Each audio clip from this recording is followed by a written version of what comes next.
Hey all, and this is the Adventures of Gilgamesh. This is a Fire Commander event and Noble Killer. So I made up a rather effective team. I managed to get 3 pink stars on the ultimate form. I've also made up a team for the Crusade. So I'm going to talk through this team quickly. This is for solos and guild bosses.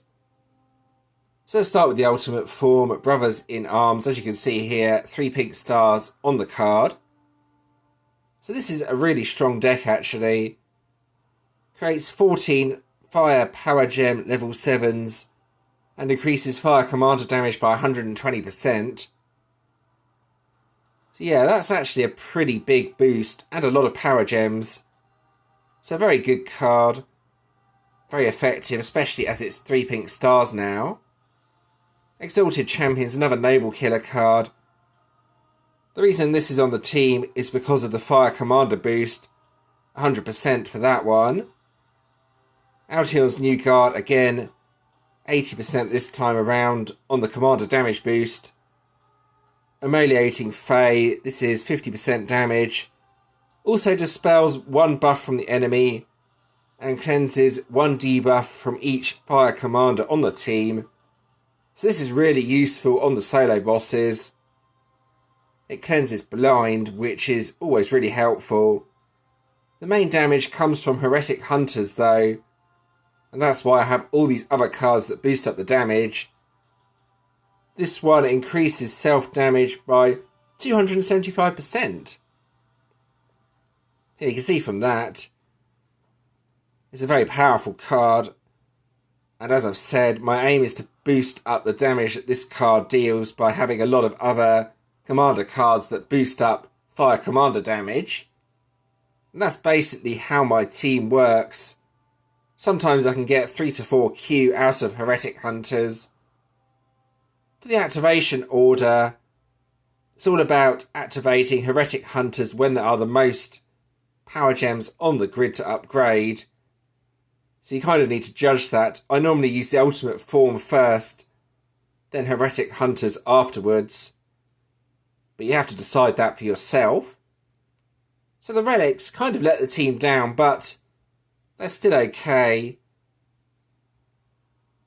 Start with Raised Staff. That's mainly for the attack up scaling. 47.1% increase for all fire heroes. Then for this relic here, this is a Noble Killer relic. It is a dark relic, but I don't have many Noble Killer relics, so I kind of have to use off-colour ones. This one here is light, again, Noble Killer. This one here I got from the vault. I only did 3 tiers of the vault, but I did actually get an extra ultra rare from the vault. This is why I now have 3 pink stars on the ultimate form. And finally, just a general Fire Commander relic to finish off. That's to make sure I have enough fire gems on the grid so I can start using skills on turn 2. So let's talk about my Crusade team. The main change to this team is I have Steel Force on the team.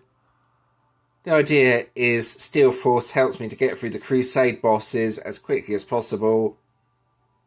You can see the battle skill unleashes a copy of the hero's strongest attack this battle, targeting 1 enemy. So when I use that, often it can just get through the bosses instantly.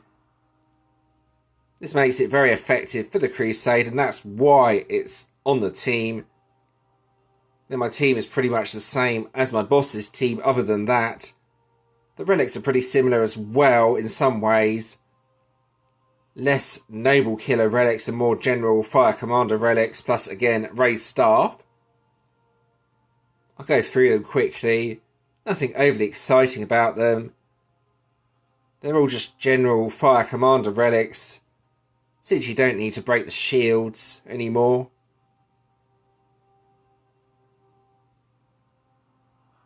Here we go. And I think Raised Staff is pretty important to have on the team, which is why it's there. That 47.1% increase in damage is pretty big actually. and very useful if you have that legend relic.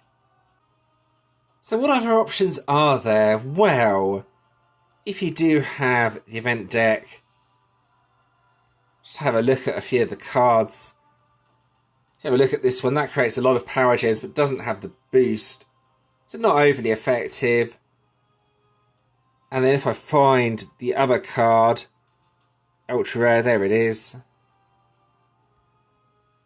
This one just increases fire commander damage. So you could try 2 copies of King Gilgamesh with the ultimate form and then 2 other fire commander cards. The problem is you're going to need a lot of fire power gems on the grid to get any effectiveness out of this. It might work though, it depends on your team. It's worth a try anyway. See if you can get that damage up by doing something like that. As it's a noble killer event, you could also try something like 2 copies of Santa. If I find Santa quickly, might take a bit of time, bear with me. There we go, Supreme Santa. I know it's an old card. Has a massive boost to noble killer attack, so you could try that and see if it works or not, but I think a single affinity team is what I'm going to use. It's been pretty effective so far. It can kill guild bosses without any problem, and it can also kill the solo bosses without too many problems. So unfortunately I didn't record the vault. So let's get on with the actual event. Here we go. So here we go with the actual event. As always, I recommend focusing on the Radiant map only. With the team I have, I may also focus on ultimates. I don't normally focus too much on those. I normally do Radiant map and guild bosses. So I'm up to level 22. I will play this and show you what my team can do. Now I can pick pretty much any card. I'm going to pick Heretic Hunters. There we go. Doesn't really matter what card I use, as this team can beat the Crusade anyway. Even with a non-fire card, this can get through the Crusade. So yeah, it's a very strong team. Very effective. This also allows me to show you what Steel Force can do with this team. Right, here we go.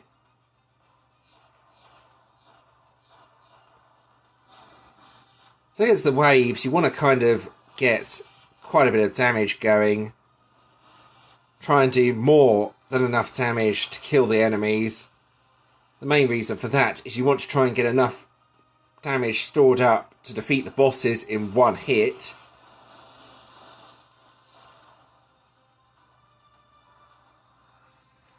So now hopefully that will insta-kill the boss.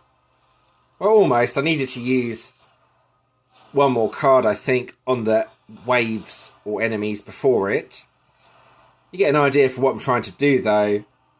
When there's enough stored up power in Steel Force, then it will just kill the boss in one shot.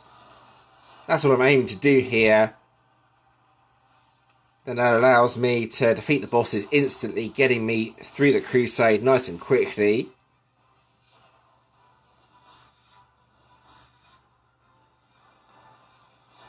I should have moved the 6x gem across, but this should still kill it, hopefully. Yeah, there we go. More than enough damage. And that's my general strategy. I want to get through as many Crusade missions as quickly as possible, basically. So I'm going to use all the cards and see if I can one-shot the boss. Probably won't quite do it, but we shall see in a minute. That's what I'm aiming to do anyway.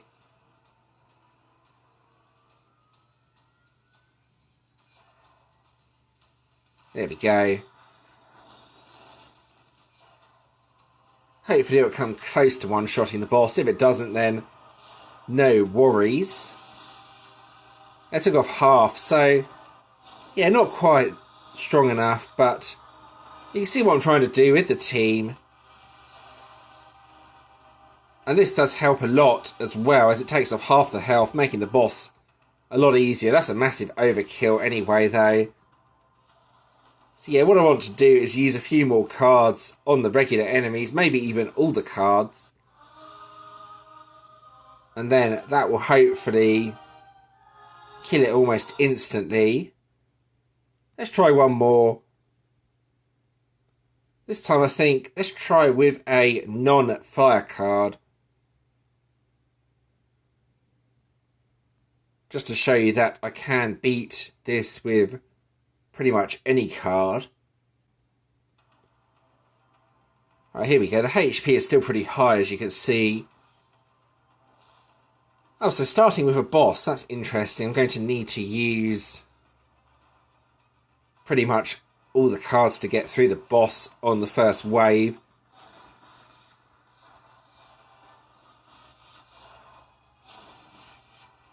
Here we go.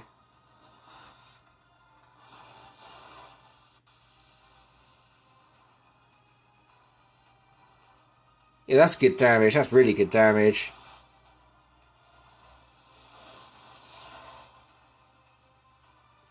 Okay, regular enemies on the second wave. That should be enough to kill it without anything else, but let's see.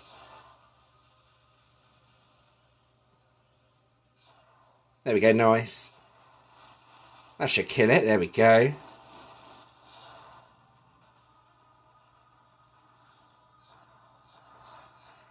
Now for the boss, let's see what happens.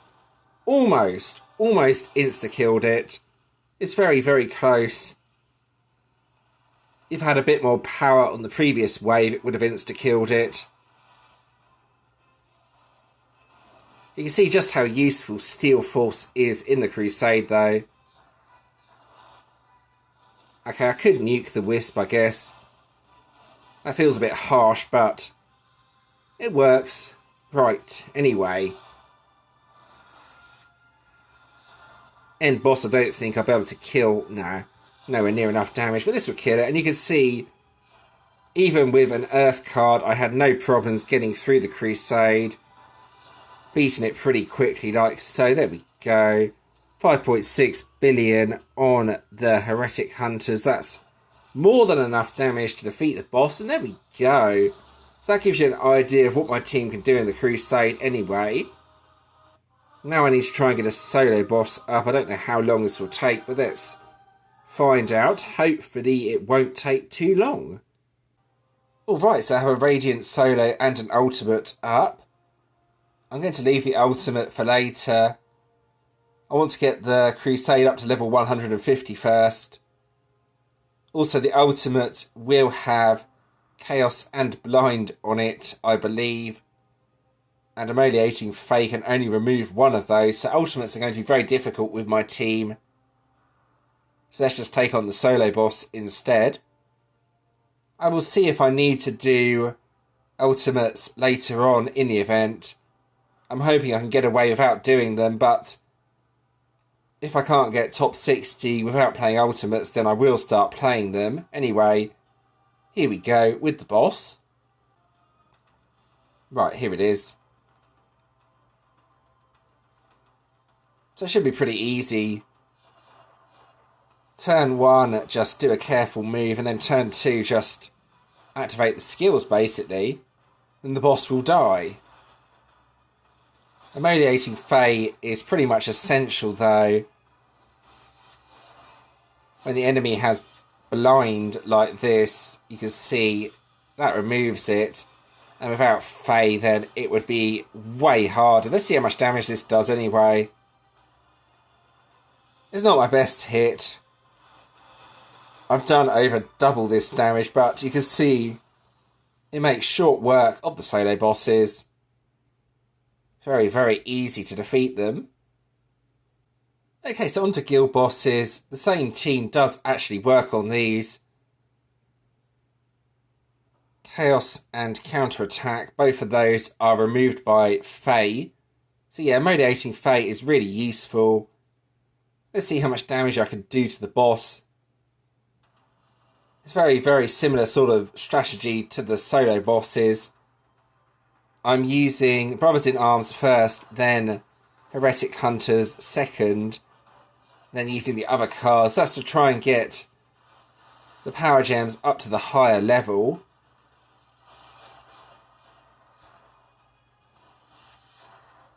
There you go, you can see now they're spawning at XII.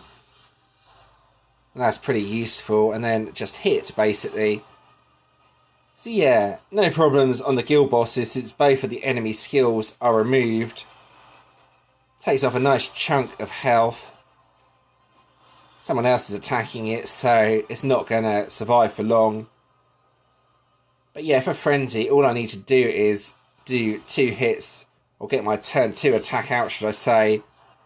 Then the boss should drop basically instantly, with others in the guild hitting it.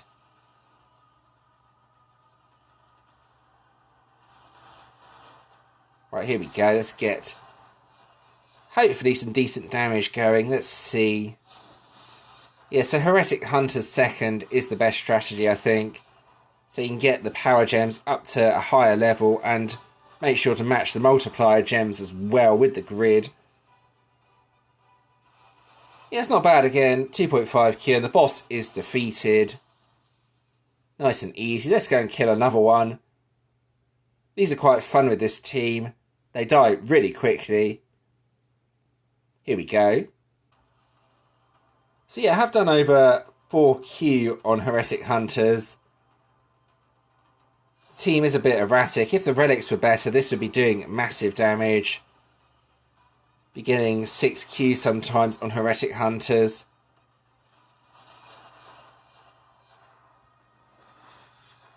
Yeah, using it second seems like the best option, so it's taking the power gems up to a higher level and not getting stuck on level 6 or 7 or whatever they get stuck on.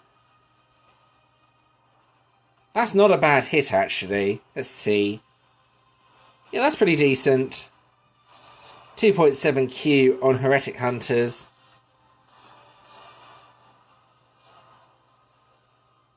And you have to wait a few turns, but this is still not bad damage. I mean, 200 trillion. And I think you get one more hit out with around 200 trillion or so.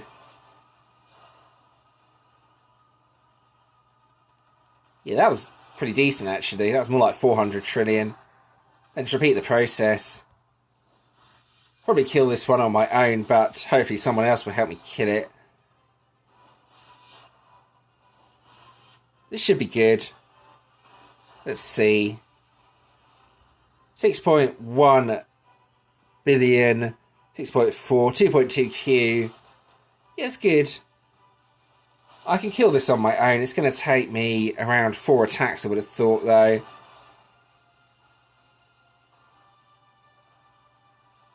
Maybe not the fastest team, but it gets the job done.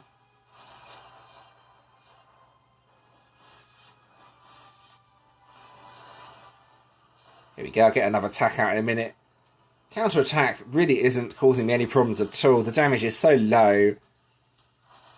Chaos is sometimes dispelled as well, so you might be able to swap out Fae on the guild bosses, but that would be your decision. Have to see if you can make a team that works without Fae. It's got the weakest damage increase. It's only 50%, as you can see from that.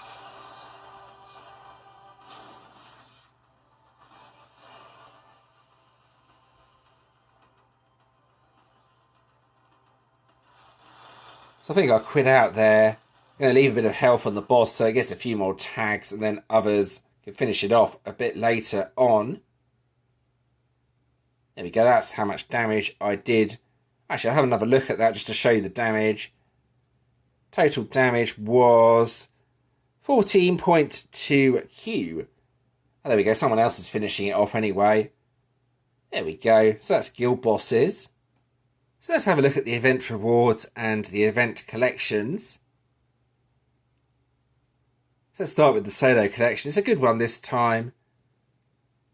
Nice GVG relic collection. I've already collected all of this, but yeah, that's a good collection. Don't forget the 3-star twin katanas at the bottom. That's the best reward out of all of these. Obviously getting the gems and coins is important as well. Something interesting about the Guild Supremacy collection as well. You may have seen those ineligibility tokens. It seems like if you change guilds before the event, you're locked out from collecting them for a whole event. Then you have to wait until the next event. So yeah, it said in the newsfeed during the event that you can't collect them, but it seems like that applies before the event as well. So don't try and abuse the system here. It won't work. You won't get anything. And you'll probably get annoyed. But anyway, that's something I thought I'd say. So I think this will probably be quite a competitive event. Let's have a look at the event rewards for solo.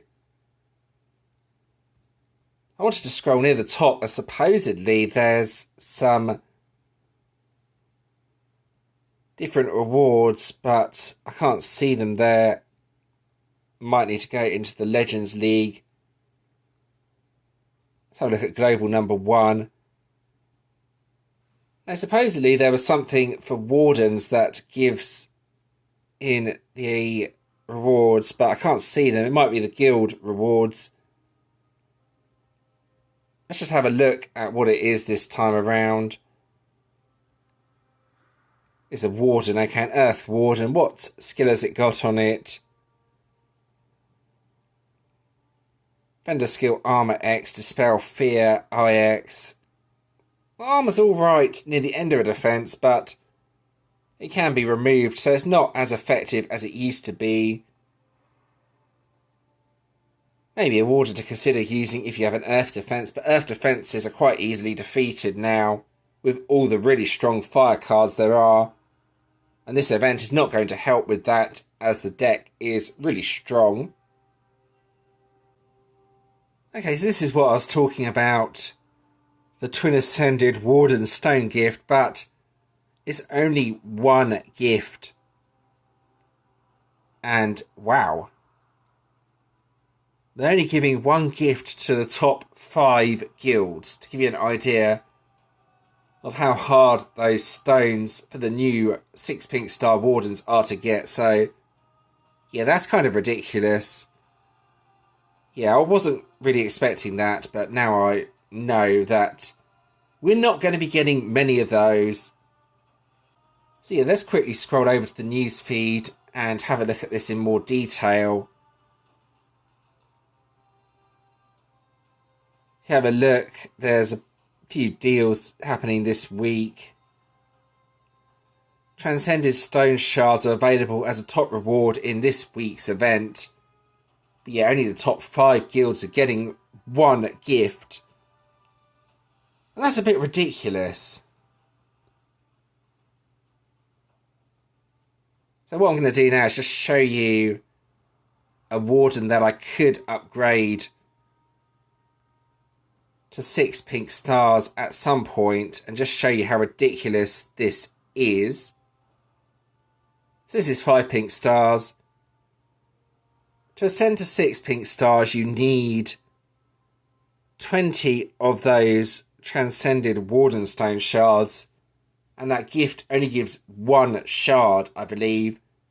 You also need another copy of the Warden, which is ridiculous.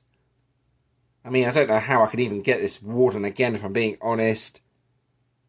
Horizon Bastion, that's not too bad. Ascended Essence, that's not too bad. But yeah, getting the Transcend Warden Stone Shards, that's going to be completely and utterly impossible, would have thought, unless you're willing to spend a lot of money on the game. So don't get too excited about that. Getting a Warden up to 6 pink stars is quite frankly ridiculous. So I think it's worth finally looking at the season. It's the last event in the season, so make sure you use up all your coins. If you don't use them up, then they're going to be converted into loyalty coins. So which deck to go for? That's the big question. Well, this Fire Commander deck seems extremely strong. Having a look at the Earth Commander deck as well. That's another good deck. Maybe because it's a Mortal Killer. Water Commander deck, another deck I liked as it was Immortal Killer, so it's kind of tough actually. I think the Commander decks are the best in the season. I might be tempted to go for this deck if I had enough coins, mainly because Water Commander decks are so hard to get, or should I say any water deck. But that's just my personal opinion. The current deck is extremely strong, the Fire Commander deck. Another very good choice. But you have to decide for yourself which deck you want to go for, I guess. And there we go, that marks the end of the video. I hope that was interesting.